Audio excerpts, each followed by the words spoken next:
Last break. Honored Pompey.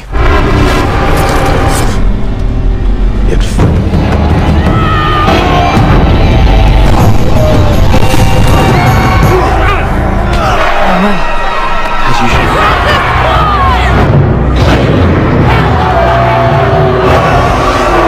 Orders your own. And I thought...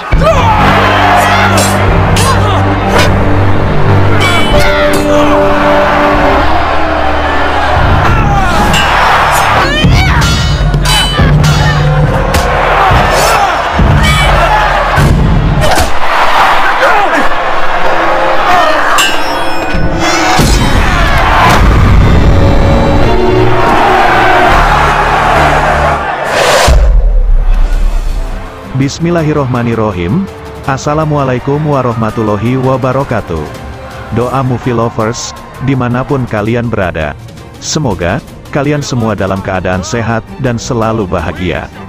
Di kesempatan kali ini, saya akan menceritakan alur cerita film Spartacus War of the Damned 2013 episode 9.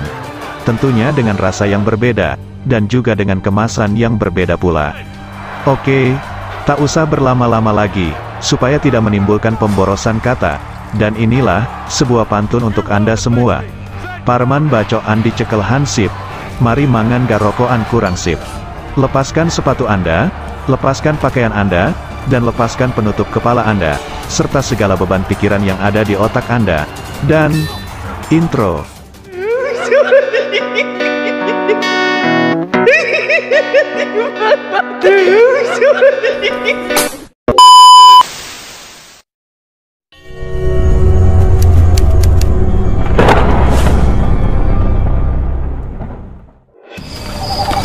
Di episode kali ini, diawali dengan diperlihatkannya 6 orang pasukan Romawi, yang tengah membakar hewan buruan mereka. Rupanya, keberadaan mereka di situ telah diintai oleh Spartacus dan rekan-rekan yang lain. Dan di saat salah satu dari pasukan itu tengah curiga, jika ada yang mengintai mereka, dia pun lalu berteriak. Dan bersamaan dengan itu, akhirnya terlihat dari arah kejauhan, lemparan obor dari rombongan Spartacus, yang lalu mengenai muka dari salah satu pasukan Romawi itu. Dan lantas, Spartacus dan rekan-rekan yang lain pun menyerang pasukan Romawi itu. Dan tak butuh waktu lama, rombongan dari Spartacus itu pun berhasil menghabisi 6 orang tentara Romawi tersebut. Semula, Spartacus dan yang lain mengira jika para pasukan Romawi tersebut adalah anak buah dari Crassus. Akan tetapi, setelah Spartacus melihat simbol yang ada di seragam salah satu pasukan itu, dia pun akhirnya yakin dan menyimpulkan jika mereka bukanlah anak buah dari Crassus. Dan rupanya, di sini Laeta mengetahui jika para pasukan Romawi itu adalah anak buah dari Pompei. Tak lama kemudian, Spartacus mendapat laporan dari Nasir jika ada orang berkuda sedang mendekat ke markas. Rupanya, orang itu adalah Nivia, yang datang dengan membawa potongan kepala dari Crixus kekasihnya, yang tengah dipenggal oleh Tiberius, di peperangan kemarin. Dan setelah ia siuman dari pingsannya, Spartacus pun lalu memberinya minum. Akan tetapi, Nivia justru menangis, karena dia masih belum bisa menerima atas terbunuhnya Crixus kekasihnya. Lalu, Spartacus pun menenangkan Nivia, sembari bertanya, kenapa Crixus sahabatnya itu bisa sampai terbunuh. Dan lantas, Nivia pun menceritakan kepada Spartacus, jika yang membunuh Crixus adalah Tiberius, yang tak lain adalah putra dari Crassus. Blood of our enemies. Blood.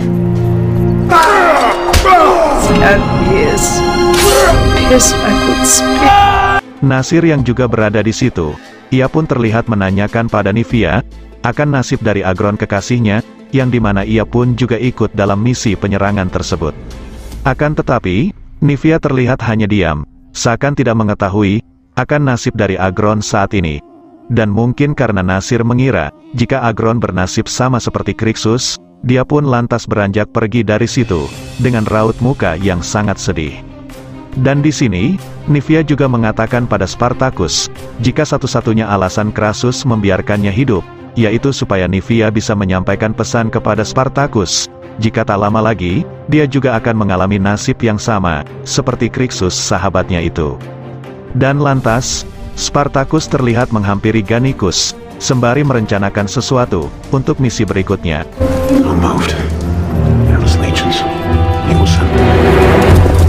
Dan di sisi lain, diperlihatkan Tiberius, yang dimana dia sedang melaporkan sesuatu terhadap Crassus sang ayah, jika tidak ada satupun para tawanan yang mau membuka mulut, akan dimana keberadaan Spartacus, dan para rombongannya yang lain.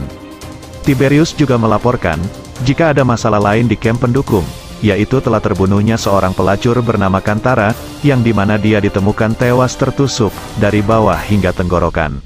Inna lillahi, wa inna ilaihi, rojiun. Lalu, Crassus menanyakan tentang hal itu kepada Caesar, yang dimana dia juga terlihat berada di situ. Akan tetapi, Caesar terlihat tidak tahu menahu akan hal itu. Di tengah-tengah perbincangan mereka, terlihat ada salah satu pengawal dari Crassus, yang datang sembari melaporkan, jika ada dua prajurit berkuda berlambang Pompei, yang telah mendekat. Imperator, 2 soldiers of... Lalu, kedua prajurit itu lantas menemui Crassus. Dia mengatakan pada Crassus, jika Gubernur Pompei pimpinan mereka, menawarkan bantuan kepada Crassus, untuk menghadapi Spartacus. Dia juga mengatakan, jika Gubernur Pompei ingin bertemu dengannya. Mendengar itu, Crassus pun terlihat sedikit kaget, dan juga senang. Yang lantas, dia pun akan mempertimbangkan akan tawaran itu. 20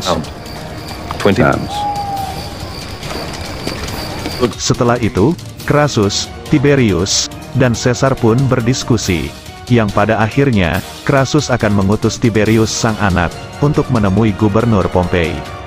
Caesar yang seakan terlihat sudah mencium dan mengetahui, jika semua ini adalah jebakan, dia pun terlihat mendukung sepenuhnya, atas keputusan Crassus, karena, dia pun akan senang, jika sampai terjadi apa-apa pada Tiberius, yang notabene adalah orang yang sangat dibencinya. Dan akhirnya, Crassus pun mengatakan, jika ia akan menunda penyerangan terhadap Spartacus dan para rombongannya, setelah kembalinya Tiberius menemui Gubernur Pompei. Proven himself worthy. Wait. Di sisi lain, diperlihatkan Nasir yang tengah melatih bermain pedang. Akan tetapi, Nasir terlihat melatih dan menghajar budak itu. Castus yang melihat kejadian itu pun, sontak melerai Nasir. Di sini, Castus mencoba menenangkan Nasir, yang dimana dia telah mengetahui akan perasaannya saat ini, karena dia telah kehilangan Agron kekasihnya. Akan tetapi, Nasir justru memukuli Castus. Dia menganggap, jika Castus memanfaatkan kesempatan ini, untuk mendekati Nasir. Karena, Castus saat itu juga pernah menyukai, dan menggoda Nasir.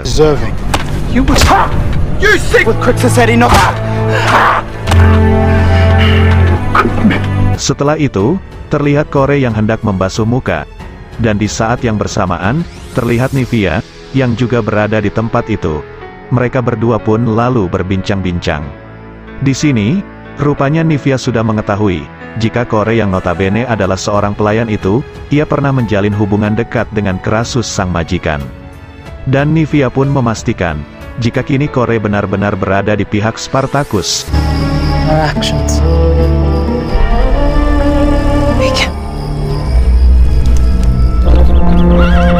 Setelah itu, diperlihatkan Tiberius dan para pengawalnya, yang telah tiba di kamp Gubernur Pompei. Di situ, sebenarnya Tiberius terlihat agak sedikit curiga, dengan orang-orang di sekelilingnya. Yang lantas, dia pun berpesan kepada salah satu pengawalnya, jika di situ ada yang berani macam-macam padanya, maka Tiberius memerintahkan, untuk segera menghunuskan pedangnya. Let us break. Alangkah terkejutnya Tiberius, saat melihat, jika yang ditemuinya di situ bukanlah Gubernur Pompei, melainkan Spartacus dan rekan-rekan yang lain, yang dimana dia tengah menyamar menjadi prajurit Pompei, yang lantas meringkus Tiberius dan semua pengawalnya.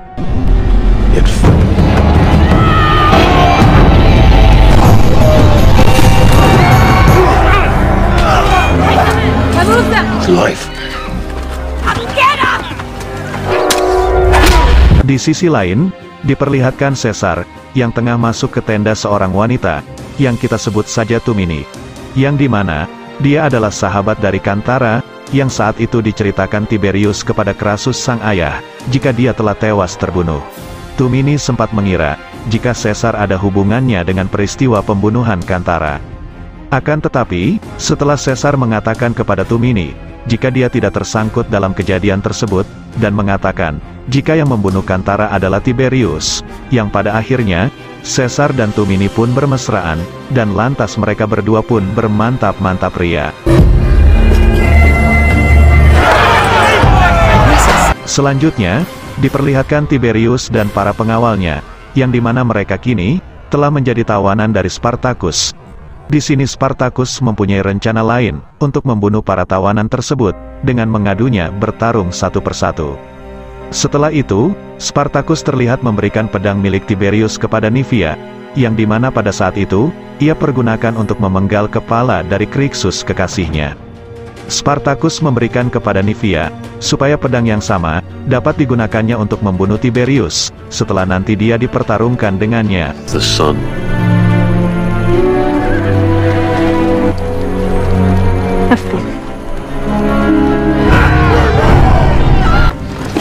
Selanjutnya, diperlihatkan Agron dan rekan-rekan yang lain, yang dimana mereka, telah menjadi tawanan dari Crassus. Mereka semua pun, disiksa oleh para pasukan Romawi itu. Dan terlihat juga, Agron yang tengah disalib, dengan telapak tangan yang terpaku. His only equals purpose. All who refuse to break from...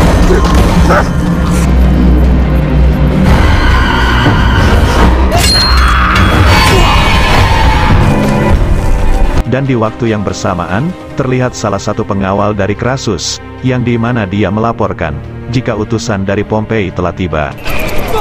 Right. Dan betapa kagetnya Crassus, setelah mendengar berita, jika Tiberius sang anak, tidak ada bersama mereka.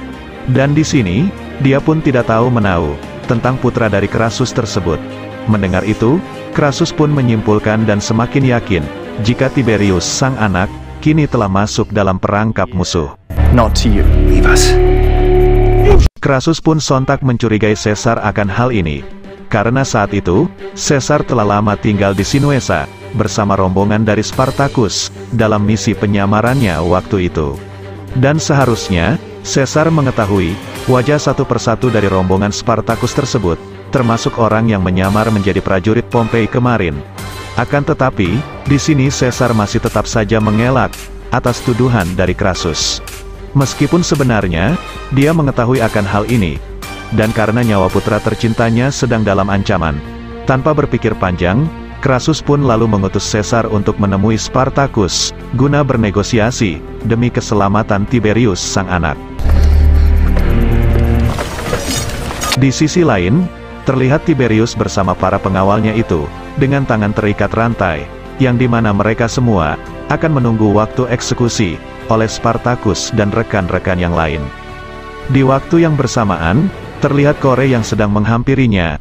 Di sini, Tiberius terlihat membujuk Kore, supaya dia mau membantu untuk melepaskannya dari situ, dengan dijanjikannya akan mengembalikan Kore ke pelukan Crassus sang ayah, karena dia masih sangat mencintainya. Akan tetapi, Kore justru menolak mentah-mentah tawaran dari Tiberius itu, dan justru akan menunggu dan menyaksikan kematiannya, saat malam hari tiba.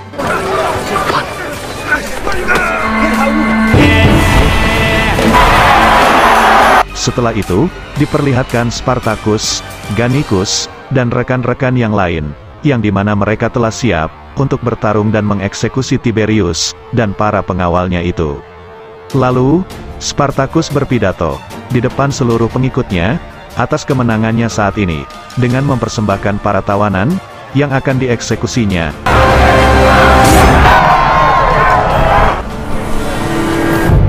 It's been a lifetime. Rome! Forth we shall return! Crassus and his men! Blood!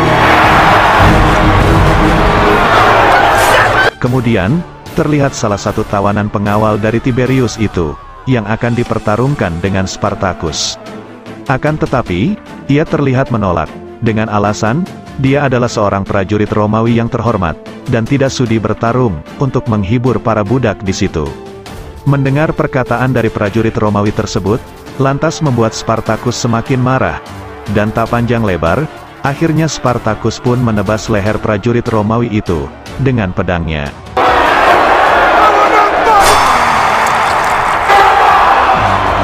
Melihat kejadian itu, prajurit Romawi yang lain pun sontak menjadi ketakutan. Dan lalu, Spartacus menyuruh dua prajurit sekaligus untuk bertarung melawannya seorang diri.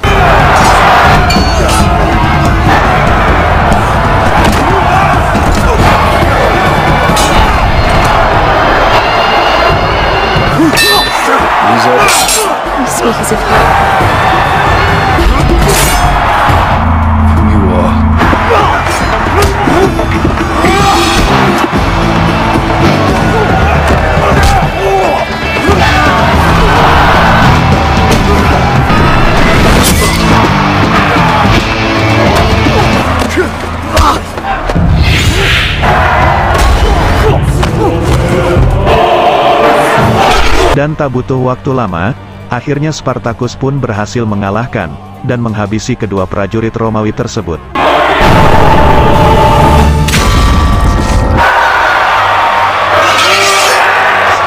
Dan setelah itu, Spartacus memberikan penghormatan kepada Gannicus sahabatnya untuk melanjutkan pertarungan tersebut. Lalu, Gannicus pun segera beranjak dari tempat duduknya dan langsung menantang untuk melawan 3 orang prajurit Romawi sekaligus. Gannicus seeks to best you.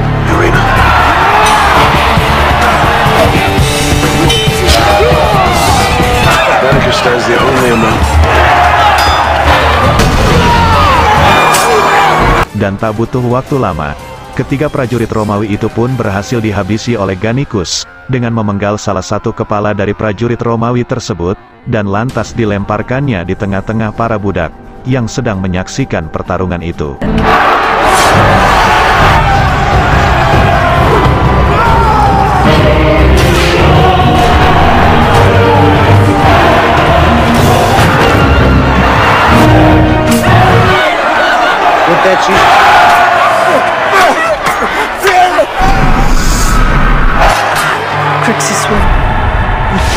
Dan selanjutnya, terlihat Spartacus yang sedang menghampiri Nivea, sembari berpesan untuk memperkuat pertahanannya, karena dia akan menjadi penutup dalam acara pertarungan eksekusi ini, dengan melawan Tiberius, sang putra dari Crassus, yang dimana dia adalah orang yang telah membunuh Crixus kekasihnya.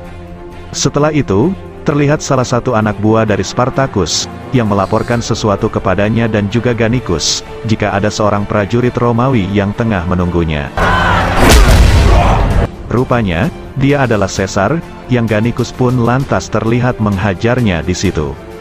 Di sini, Caesar pun mengatakan, akan maksud kedatangannya kemari, yaitu, jika dia tengah diutus oleh Crassus, guna memberikan tawaran, untuk menukarkan 500 anak buah dari Spartacus, yang kini telah menjadi tawanannya, dengan nyawa sang anak, yaitu Tiberius. Rupanya, di sini Spartacus akan mempertimbangkan tawaran itu. Akan tetapi, Spartacus mengancam, jika dia tidak akan segan-segan untuk membunuhnya, jika Caesar sampai membohonginya.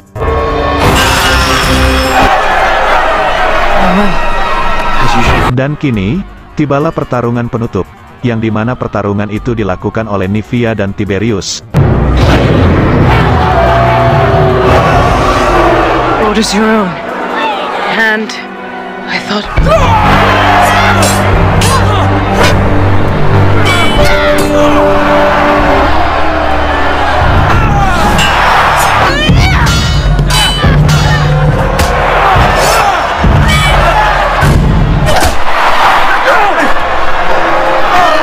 Dan tak butuh waktu lama, akhirnya Nivea pun berhasil melumpuhkan Tiberius.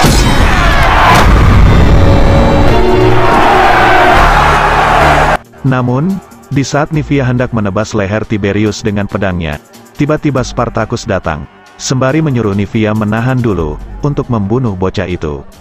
Lantas Spartacus menjelaskan, jika Crassus menawarkan pertukaran 500 orang rekan-rekan mereka, yang kini telah menjadi tawanan dari Crassus, dengan 1 nyawa saja, yaitu nyawa dari Tiberius sang anak. Dan akhirnya, dengan sangat berat hati, Nivea pun menyerahkan nasib Tiberius di tangan Spartacus. Captured it back. So,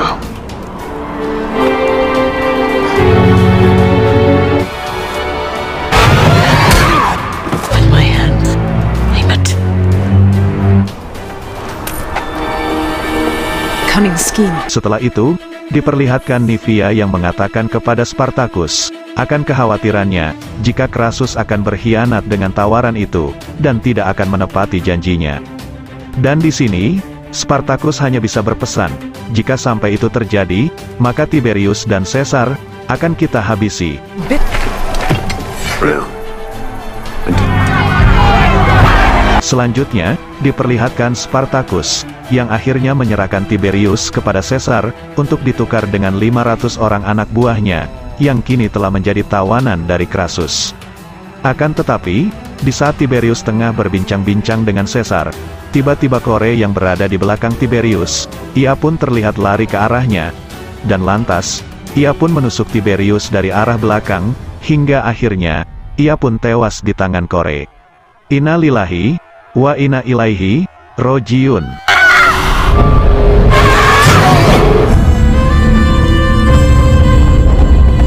Dan akhirnya, kericuhan pun terjadi, hingga Kore lantas mengatakan, jika dia akan menggantikan posisi Tiberius, yang akan diserahkan kepada Crassus, untuk ditukar dengan 500 tawanan anak buah dari Spartacus.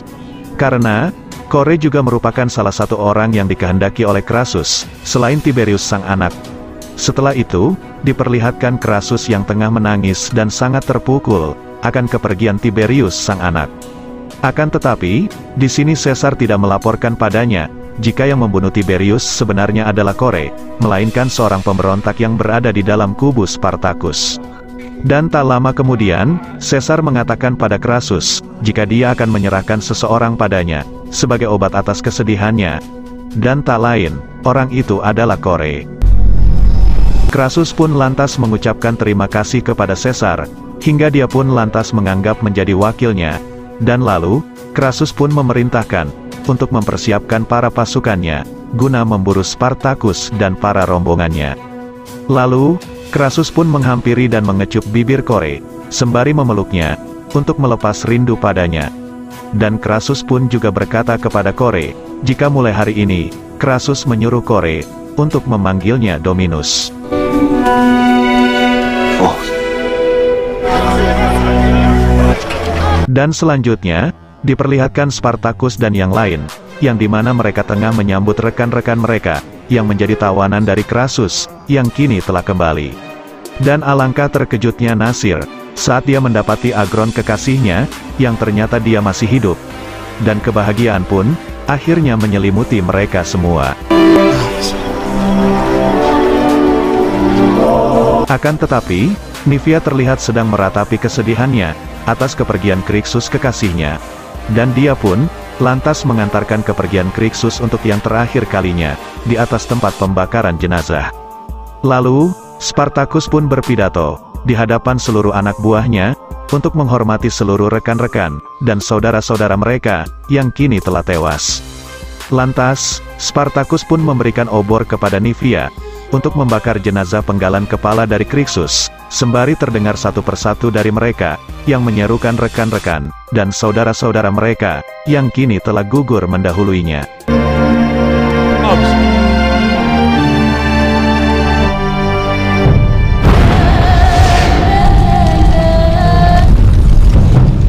Basura, Bavaro, and Mira! Lenimirs! Diotimus! Raskos! Dona! Babaka! Viscus!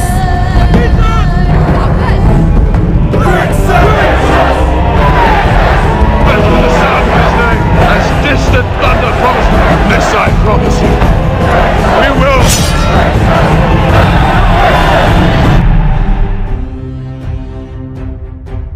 Bagaimanakah kelanjutan ceritanya? Ikuti terus Doa Movie. Jangan lupa like, komen, share, dan subscribe, serta hidupkan lonceng notifikasi, agar kalian tidak ketinggalan dengan alur cerita film berikutnya. Dan jika teman-teman ada saran dan kritik, atau referensi untuk alur cerita film yang lain, silahkan tulis di kolom komentar. Jika ada sumur di ladang, Boleh saya menumpang mandi? Jika ada umur yang panjang, saya pasti akan menumpang mandi lagi. Salam sehat selalu, salam lanang, salam sejati, Rahayu.